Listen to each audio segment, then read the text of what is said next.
Hi hello friends, എല്ലാ കൂട്ടുകാർക്കും പുതിയൊരു പ്രൊമോയിലേക്ക് സ്വാഗതം. അങ്ങനെ നമ്മുടെ ഭാനുമതി അമ്മ പറയുകയാണ്, എന്തായാലും എനിക്ക് ഇനി ഈ വയസ്സാം കാലത്ത് എവിടേക്കും പോകണ്ട, എനിക്ക് ഇവിടെ തന്നെ നിന്നാൽ മതി, ഞാൻ ഒരാളെയും ഞാൻ ഈ വയസ്സാം കാലത്ത് ബുദ്ധിമുട്ടിക്കാൻ ഞാൻ ആഗ്രഹിക്കുന്നില്ല എന്നൊക്കെ പറയുന്ന സമയത്ത് പ്രകാശനും അതുപോലെ തന്നെ വിക്രമൊക്കെ പറയുന്നുണ്ട്.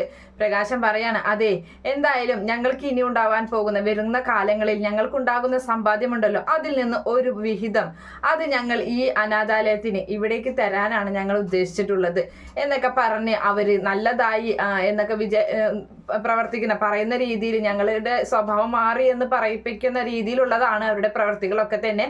എന്തായാലും ദീപ പറയുന്നുണ്ട്, ഞാനും ചില സ്വപ്നങ്ങളൊക്കെ കാണുന്നുണ്ട്, അതുകൊണ്ട് നിങ്ങൾ രണ്ടുപേരും സൂക്ഷിക്കണം എന്ന് കിരണിനോടും കല്യാണിയോടും പറയാണ്. അതേ സമയത്ത് ശാരി രാഹുലിനോട് പറയുന്നുണ്ട്, അതെ, എന്തിനാ ഇനി ജീവിക്കുന്നത്, എന്ത് ജീവിതമാണ് ജീവിക്കുന്നത്, സ്വന്തമാണെന്ന് കരുതിയ മകള് പോലും ഇപ്പൊ എന്റെ സ്വന്തമല്ല എന്നിങ്ങനെ പറയുന്നുണ്ട്.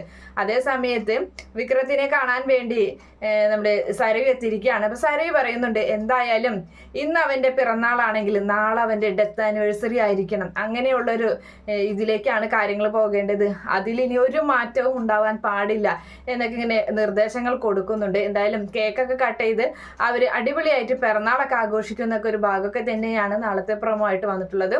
Okay friends, bye, thank U.